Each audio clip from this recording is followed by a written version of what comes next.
Hi, and welcome to another session, Searching for Answers.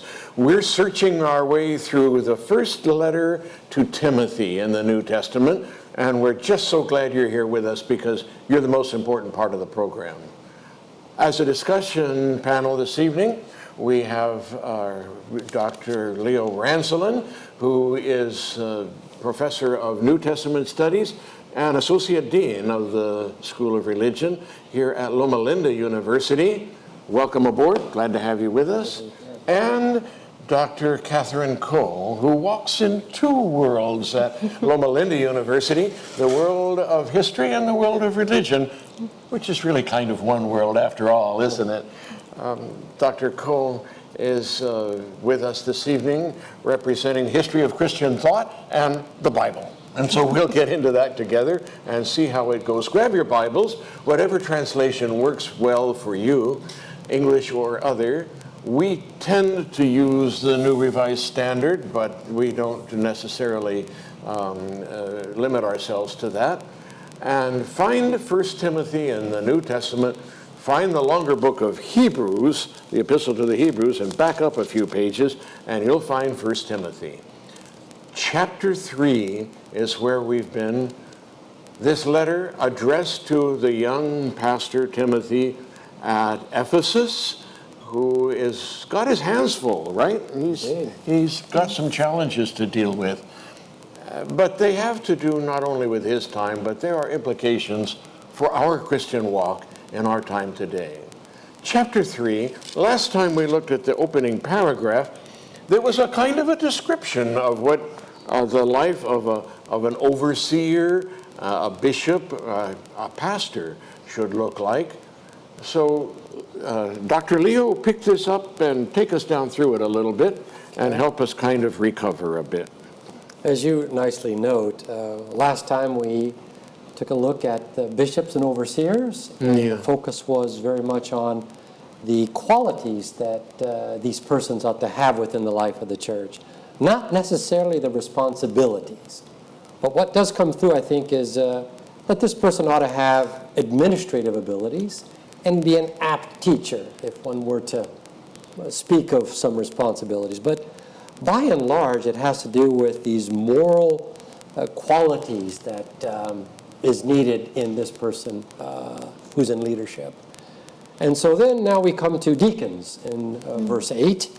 And shall I read from 3:8 to verse 13? It kind of echoes a little bit, doesn't it? But there are some differences. Yes. So here we go, chapter 3, verse 8 and following. Deacons likewise must be serious, not double-tongued, not indulging in much wine, not greedy for money. They must hold fast to the mystery of the faith with a clear conscience. And let them first be tested.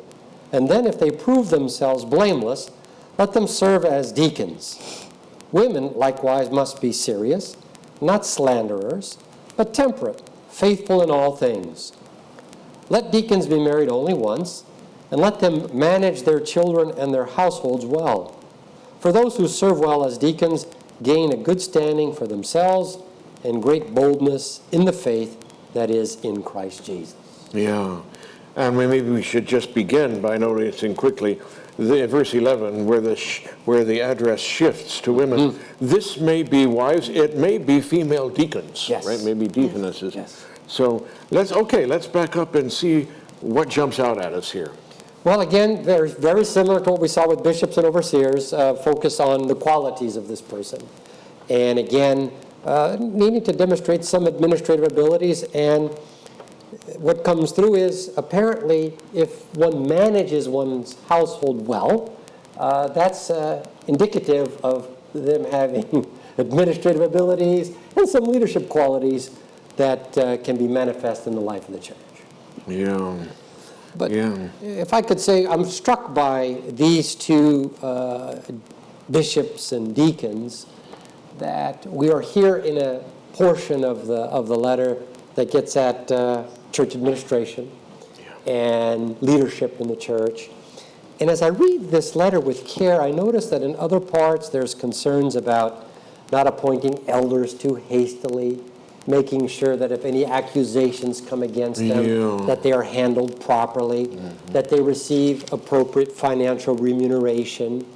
And here what comes through in chapter 3 is a profound concern that leaders need to have certain qualities in order to function efficiently in the life of the church. So I wonder if leadership was an issue at Ephesus. You got to right? wonder, don't you? And so much attention being given to these matters that it looks like it may well have been a problem and destabilizing the church and adversely impacting the life of the church. Well, there are some hints, both within the Bible and beyond the Bible, that the church at Ephesus had some rocky times. Yes. What do you think?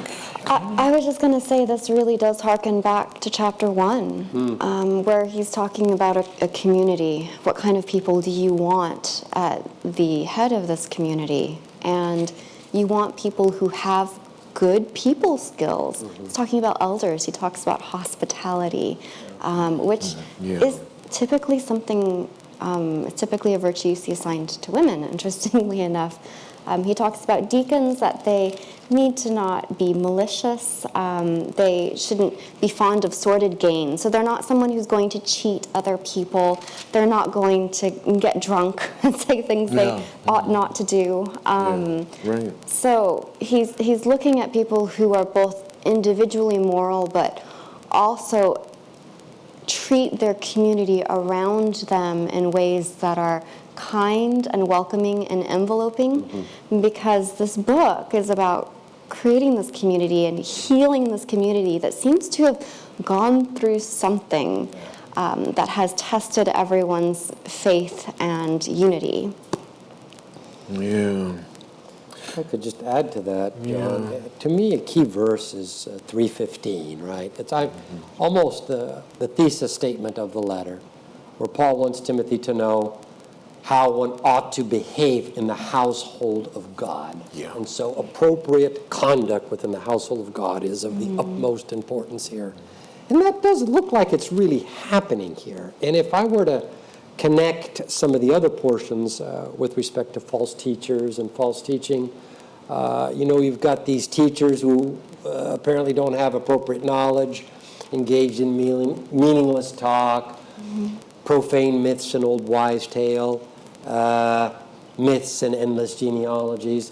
It looks like, this is again me now, this esoteric kind of strange group of people within the church engaged in some kinds of weird and false teaching kind of that are also destabilizing the church. And I think that also gets at leadership, right? And so chapter 3 really gets at, hey, we've got to have people who got great administrative abilities, are great teachers to ensure the well-being of the household of God. Absolutely. And I love that imagery of the household, because when you think of a Roman household, a domus, at this time period, that is the central community. That is the core community for most people during this time period. So much so that there were not separate cemeteries for hundreds of years between Christians and pagans, but rather you were buried with your household no matter what your religious beliefs were. So the household is this kind of core community within Roman society.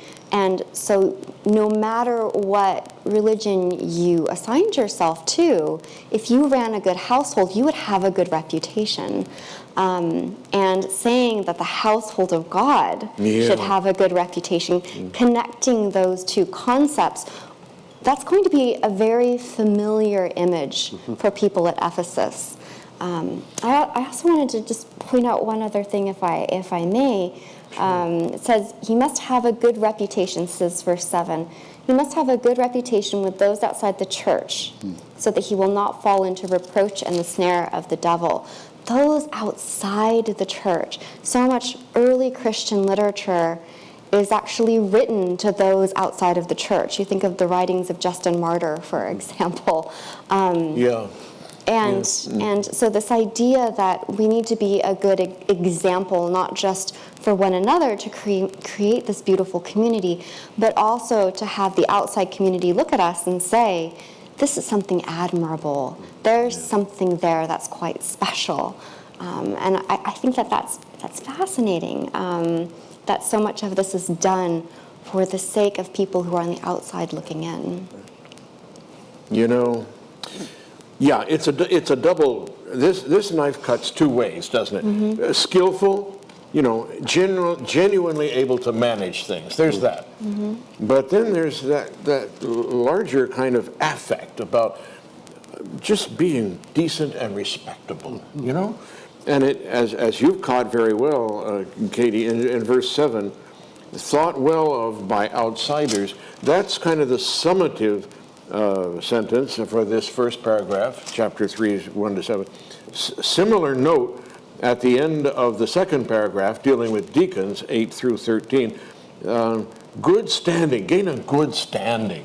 And again, I think this is in great degree turning the mirror, you know, and saying, how do you look to yourself? How do you look to the outsiders?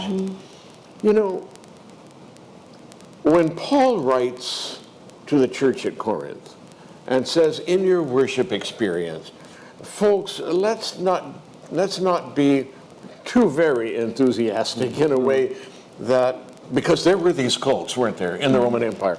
There were these little groups and sectarian kind of movements in which there was a good deal of over-enthusiasm, shall we say. And there was a tendency for people walking by outside to say, oh, we know what they're doing in there. They're, right. You know, and I think Paul is trying to find some middle ground here, but maybe pull things to the right a little bit. Right. When he says, in Corinth, do all things decently in order. Yeah. What will the neighbors think? That is one of his, I think, unspoken criteria, and he's got it here as well. Yeah. It's one thing, on the one hand, these should be people who keep their cars washed and their lawns mowed, you know. Right. But it goes beyond that even, doesn't it? Yep. Yeah. God is not a God of disorder, but of peace. Yes. 1 Corinthians 14. Yeah. And when you think of what Christians were being persecuted for in the first centuries as well, it was for being considered godless, because they were, like, the concept of monotheism was not seen as really having much of a religion at all. And so they are kind of trying to prove themselves that, you know, we're not trying to get out of anything here. Or alternatively, there were rumors that Christians would eat children. I mean, all sorts of crazy things. Right. So horrible stories. yes. So not just being good, but also looking good. I mean, people talk about, you know, you look good on the outside, but you also have to be good. But he's saying, be good and look good. Right. Not just for the sake of witness, which is incredibly important, but also for preservation of life, and for being able to worship, really. Yeah. As you, to add to the household of God, the Roman household, I'm struck by how some aspects of this letter are addressed specifically to make sure that their own Roman household operates appropriately, because there's a reference to slave disrespecting their masters. Perhaps some children aren't taking care of the widows of their household. And so there's some specific things that are directed to their own Roman household, and yet there's some overlap with the household of God. And the household of God is not subsumed, but it's related to it and analogous to it, and yet distinct from it. But I think, to me, you know, Paul's deeply concerned that you've got, during the worship service, men with angry disputes, perhaps women exercising inappropriate authority. And so this witness, as you say, to outsiders is perhaps being compromised by this kind of inappropriate, in his eyes, activity of what's happening within the household of God. And for him, that's problematic because, as you've said, John, the household of God must have order and stability and a good witness to outsiders. Those are all key factors in and of themselves. That should be right. It's common sense in a certain way, given the lists of good things and bad things, vices and virtues that we know Roman homes sometimes had posted on their walls. But there's even more. It helps us, I think, to bear in mind the fact that somewhere along in this time, we don't know the dating exactly, but it's late 1st century or so, at least in the form in which we have it now. But even during Paul's own lifetime, the winds of persecution are beginning to blow. Paul himself may have been martyred during the first earliest period of Roman persecution under Nero. Now, when we remind ourselves of that, it adds another whole layer to this thing, doesn't it? Hurried and harried and distracted and impatient Roman magistrates out in these various cities, Ephesus and elsewhere, puzzled by this, early on trying to figure out what to do with these. Who are these Christianoi? Right. You know, what do we do with them? We even have examples later of correspondence between local rulers and the emperor, saying, "What do you do with these? How do we manage these Christians?" It's a lot easier for an impatient and rather dismissive magistrate to throw people who are regarded as riffraff into the lions in the arena next Sunday afternoon or whatever, than people who are pillars, upright members of society, who are people of some renown and respect, and who make a good contribution to the economics and the name and fame of a local area, district, or city. That too could have been a functional kind of aspect of all of this that might have been playing a little in the background, maybe? We don't know.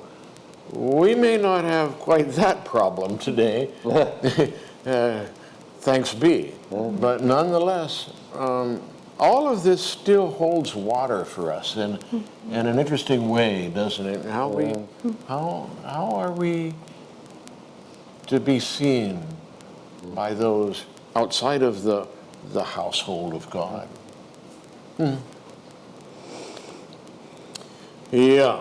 Well, I think that's a fantastic question, and it cuts to the heart of, why we read Scripture. We're trying to find a way in this life as Christians. Yes.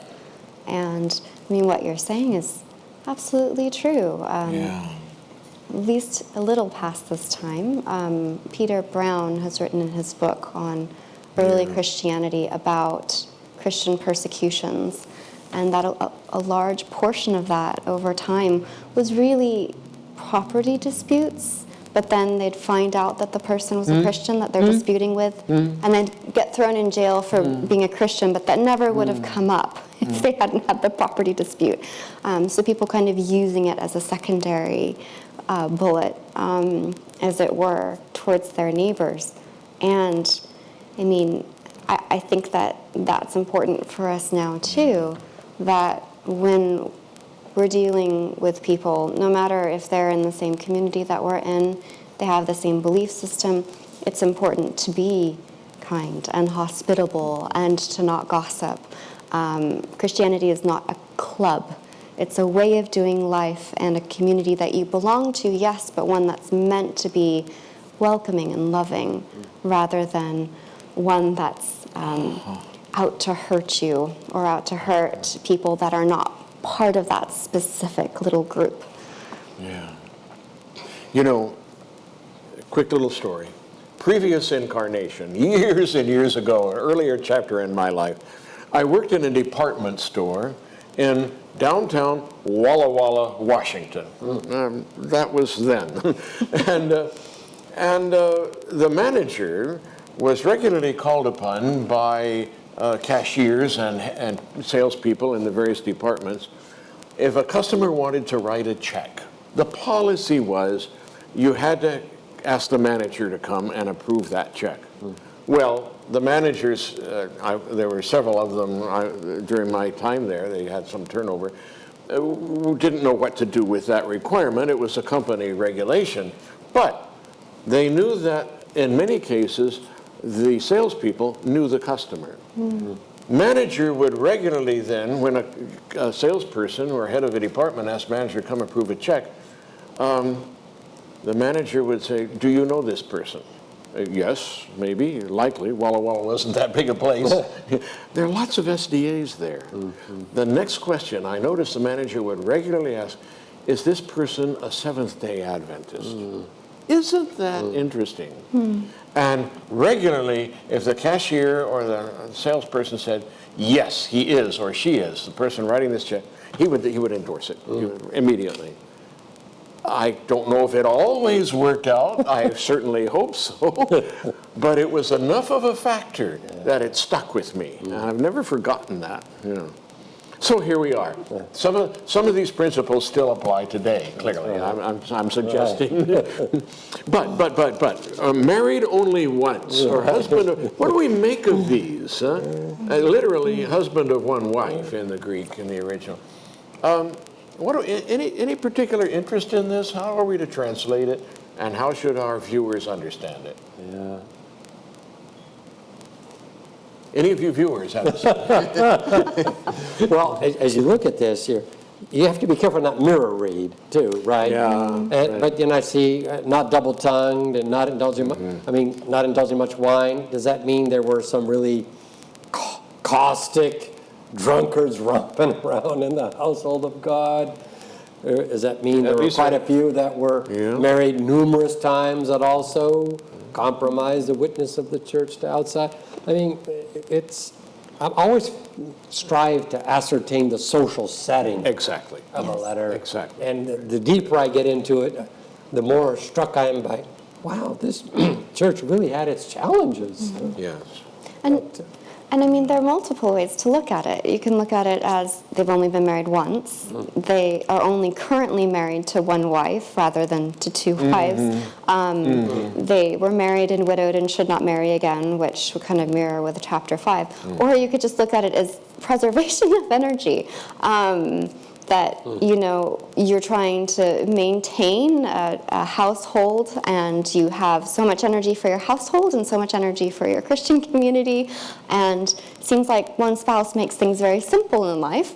It also keeps you from having more disagreements, perhaps, in your house, because two spouses to one spouse can be a problematic formula. So I think that it just doesn't feel like the text is completely clear on what it's trying to say, but the underlying concept is that you should not do something in your society that would be looked upon as being possibly morally problematic or problematic for creating harmonious human interaction. And any of those definitions would fit with that. I think we've got the picture. We're going to have to keep this picture in mind as we move on. There's a certain strictness about this, and yet later on we're going to encounter some strictnesses that are sort of modified a little. So here we go.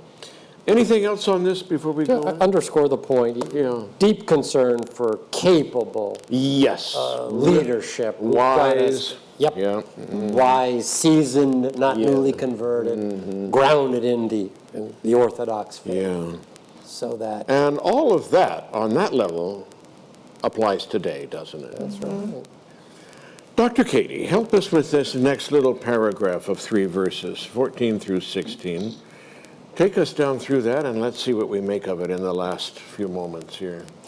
I am writing these things to you, hoping to come to you before long, but in case I am delayed, I write so that you will know how one ought to conduct himself in the household of God, which is the church of the living God, the pillar and support of the truth. By common confession, great is the mystery of godliness. He who was revealed in the flesh was vindicated in the spirit, seen by angels, proclaimed among the nations, believed on in the world, taken up in glory. Yeah. What strikes you here?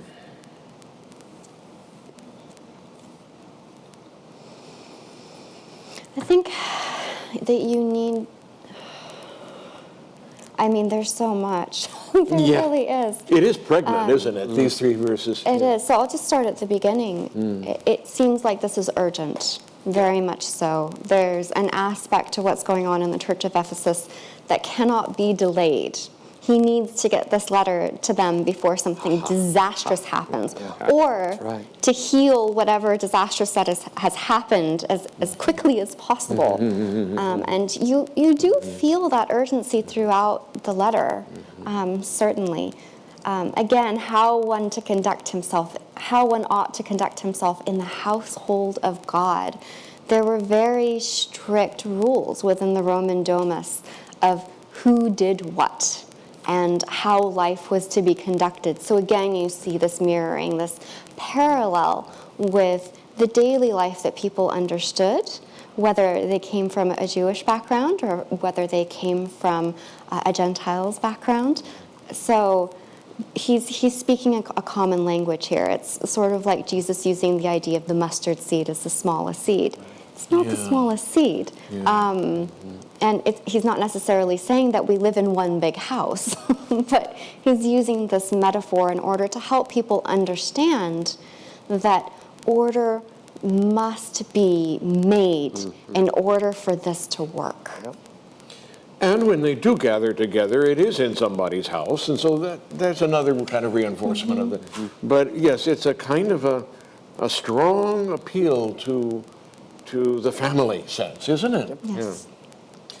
So here we are. Leo, in the last verse, we've got these passive verbs. Revealed in the Spirit, vindicated, seen, proclaimed among the nations or the Gentile, believed in, taken up. What does that tell us about this measured cadence here in verse 16? It looks like it might have been a hymn.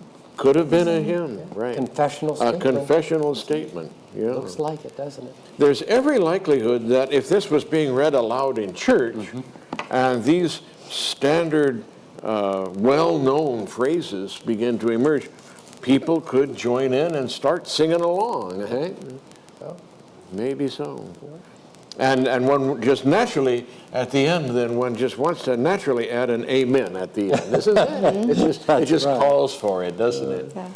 Well, we don't know much about the early confessions of faith, but we know that they were straightforward, and that they didn't have too many points. But the Trinity is there.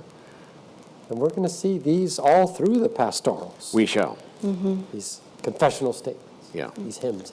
These are things that are important Yes. for their faith. These are Keystone. markers. Yes, absolutely. Yeah, he's just spoken of the pillars. Well, here's a few of the pillar points, right, along the way. Yeah. So here we go. There's much more that we can mine out of the text here, but Jesus is the center. Father, Spirit, but in their daily lives, it's Jesus who really carries this forward for them. We'll consider these things further some more next time as we join around the circle, searching for answers.